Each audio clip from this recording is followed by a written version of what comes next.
Okay, so this probably looks a little bit out of the ordinary, not me drinking coffee lazily at the start of a video, but me filming here. I just didn't want to have to get everything set up. This is a kind of video I just want to slot in.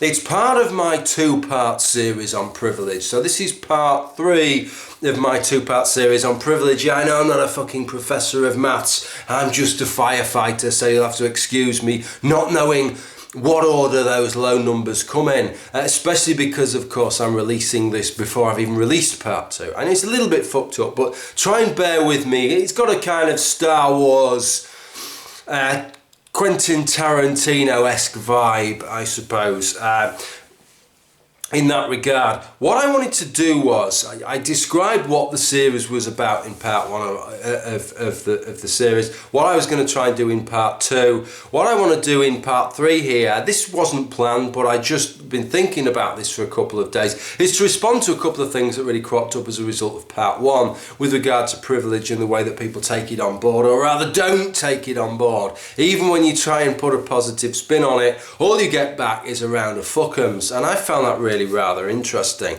Let's just do a quick recap here, which was part 1 was kind of setting the scene and saying, look, privilege always seems to be sold to us in this negative context. We're always told it's not something that we're supposed to be ashamed of or guilty for, but something that we should be aware. It's to make us more self-aware of the privileges that we have so that we can understand the position that other people are in. But it's not a stick to beat you with, no it isn't. Yet it always seems to come across in that kind of a way. So I said, let's try and forget about all of that and let's look at those things which actually do enrich our lives, on those positive things outside of the usual things that are talked about with regard to privilege, and see where that kind of goes. So I said, if anybody wants to make a response, well, the video responses have come in thin and slow, it has to be said, with just one response so far, but quite a lot of people on that thread responded and left comments. But there were also a lot of other comments that were left that were of a slightly different type, that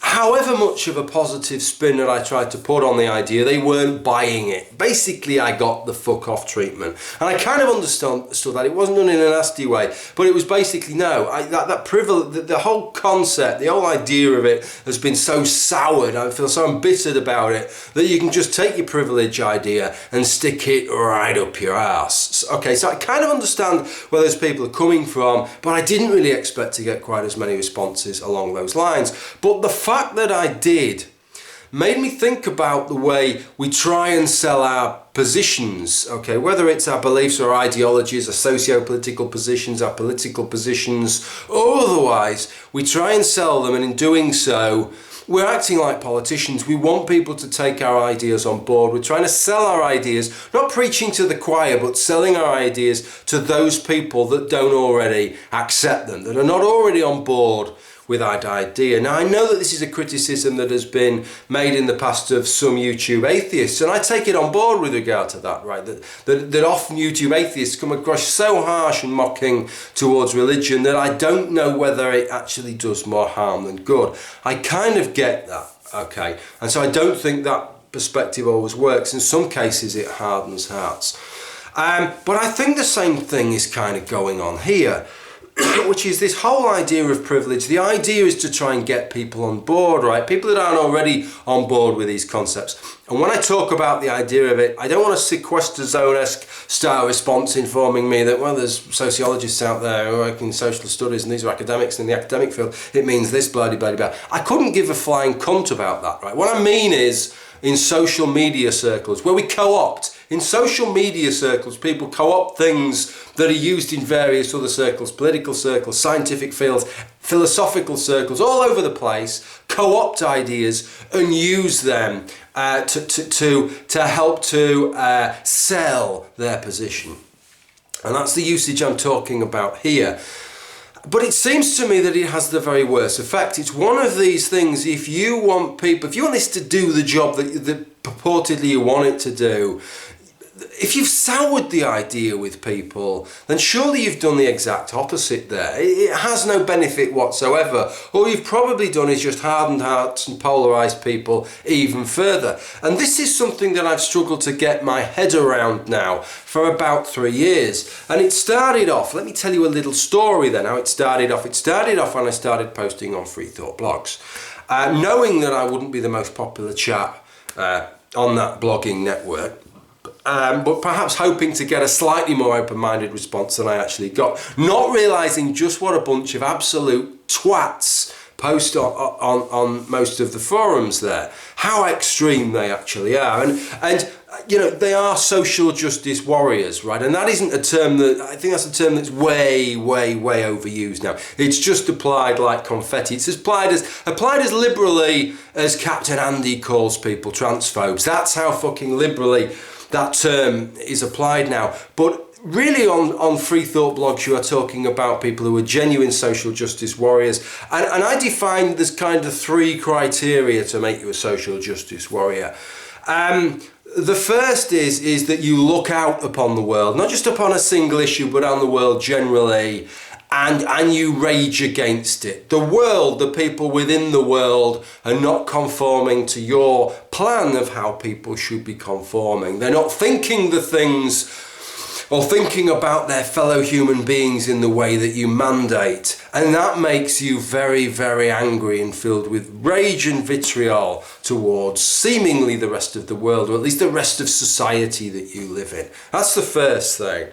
The second thing is that you're motivated, highly motivated to do something about it. Now that might not involve actually going out there, actually leaving your front door and doing something. It might not involve doing anything particularly productive even in your home, even on the computer. It may just involve posting on one particular forum. But what it would involve is spending a great deal of your time and energies posting on one particular forum. Whatever it is, you are prepared to divest quite a large portion of your time on that issue.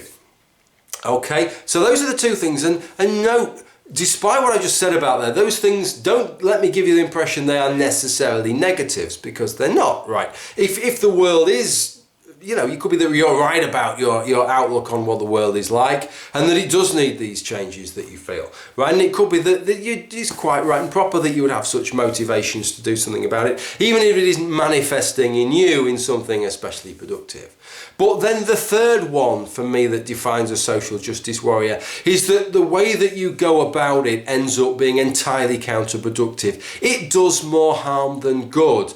That you end up pillorying the people you don't like to such an extent that it's almost beyond the scale of odds and statistics that anybody is going to be drawn round to your way of thinking as a result of your actions. So you may well be motivated to go out and change things, but if anything, all you end up fucking doing is making things worse.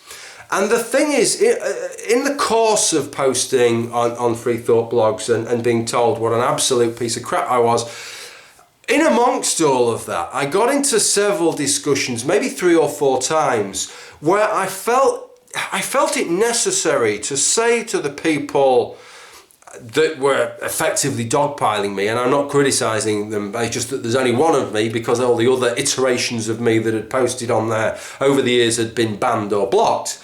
Okay, because there was more of them than me, I felt the need to say, look, do you not realise that the way that you're going about selling this, I'm not even saying it's a bad idea you're selling, but whether it is or isn't, the way you go about doing it is negative, it is counterproductive. All you're doing is pushing away the kind of people that you really want to be trying to appeal to. Surely you want to get more people on board, you want to be appealing to these people, not talking at them in such a way that you're just going to harden them to your point of view. And almost unanimously the response I got was that they couldn't give a fuck. It was a case of, well, if people think differently to what we do, well, fuck them. They don't deserve our time. They don't deserve our efforts. They can just fucking go and die in a fire for all that we care. And this is the kind of thing that I just couldn't get my head around. What kind of activism is it? What kind of an outward-looking approach is it? What kind of motivates you to go and do something about it, to want to change the world, when you knowingly are going about doing it in a way that is making the problem worse. And if somebody, and I say knowingly making the problem worse, when somebody comes to you and suggests that that's what's happening, you don't cobble together a justification and say, well, no, actually, I think you're slightly wrong there. That may have been how it's come across to you, but so it isn't. It is actually changing some people's minds, blah, blah, blah. No, just to say, well, quite honestly, I don't fucking care if it doesn't. I don't fucking care if it pushes people even further away. Well, what kind of fucking motivation does that? And it's the same thing with privilege. You know, I understand that all the people who tell people to check their privilege and talk about the privilege that different people have, and we all need to be aware of privileges, they're not all singing from the same hymn sheet. They're not all working to the same ideas.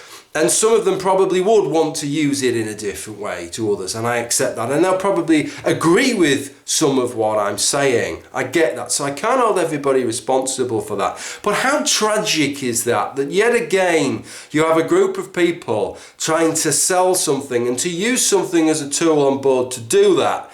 And all that you get as an end result is just the exact tool, the exact thing that you were trying to use just becomes so despised that people, even when it's dressed up in the nicest way possible at a later date, people just don't want to fucking entertain it. So that's kind of what I wanted to say. And if anybody thinks that this is somehow I'm having a go at one side and not the other, in many ways this is the kind of juxtapose what I'm saying in this video to what I said in the Gamergate video some months ago now, where I criticised people making threats against people, because that is just as fucking stupid. If you really care what you believe in, why on earth would you do that? Why on earth would you do something else that you know is just going to fucking make the problem worse and make your position worse than it was to begin with? Well, that's kind of it really. That's all I wanted to say about that. I'd be interested to know what anybody else thinks, especially people who are on board with ideas like privilege